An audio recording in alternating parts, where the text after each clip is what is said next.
Je suis dans la bibliothèque et je vais faire une revue du plan qui correspond au petit sample qui est là et qui est fourni avec la bibliothèque. L'idée est d'aider les gens à comprendre en quoi la bibliothèque Tazar Electric va les aider à sortir rapidement des livrables de grande qualité.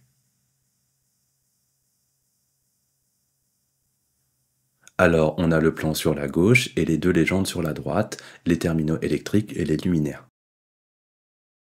Donc la première chose que l'on voit, c'est que l'on a sur le même plan toutes les installations électriques du sol au plafond, comme ici la boîte de sol et ici les luminaires au plafond ou encore les terminaux muraux.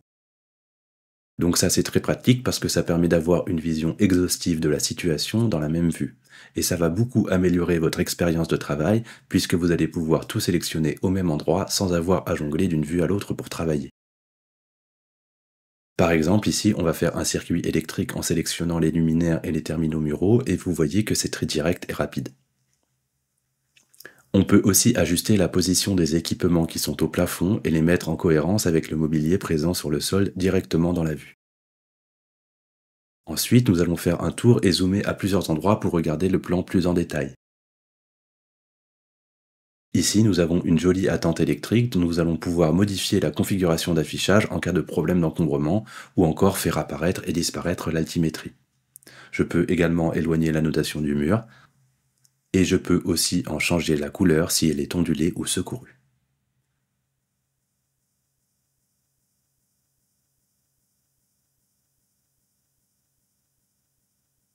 Ici, sur la gauche, nous avons un cas typique de superposition de terminaux muraux avec un interrupteur rond à l'entrée de la pièce et deux prises carrées à 30 cm du sol juste en dessous. Dans la 2D, avec Tazar électrique, ça donne cette représentation qui est très facile à lire et à interpréter pour tout le monde, c'est vraiment très puissant. Dans la même idée, ici, nous avons une prise dans le coin d'une pièce et pour laquelle on a pu décaler légèrement la notation pour éviter qu'elle ne soit à cheval sur le mur qui est juste à côté.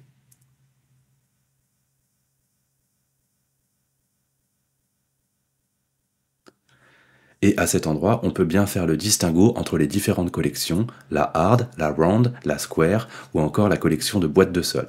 C'est très facile de les distinguer les unes des autres et ça apporte encore une fois beaucoup d'infos pour ceux qui vont lire le plan.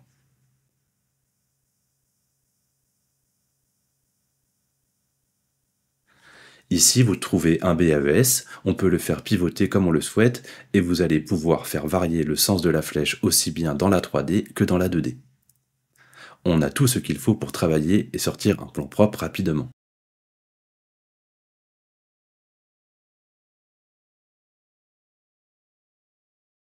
Sur la droite, la légende automatique se met à jour en fonction du contenu de votre projet, comme par exemple ici avec la prise HDMI qui va disparaître de la légende quand je vais la supprimer de mon projet.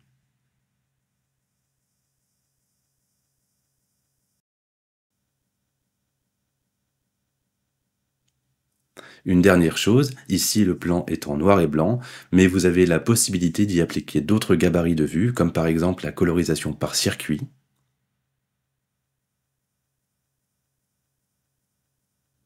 ou encore la colorisation par catégorie, où l'on a le CFA en bleu, le CFO en rouge et l'éclairage en jaune, ce qui peut être très pratique pour communiquer avec vos entreprises. Évidemment, vous avez le loisir de modifier ces couleurs comme bon vous semble. Voilà, on n'a pas tout montré car ce serait un peu long, mais vous avez ici les grandes idées de l'utilisation de la bibliothèque et en quoi elle va vous aider dans votre travail quotidien à être plus performant et à sortir de livrables très qualitatifs.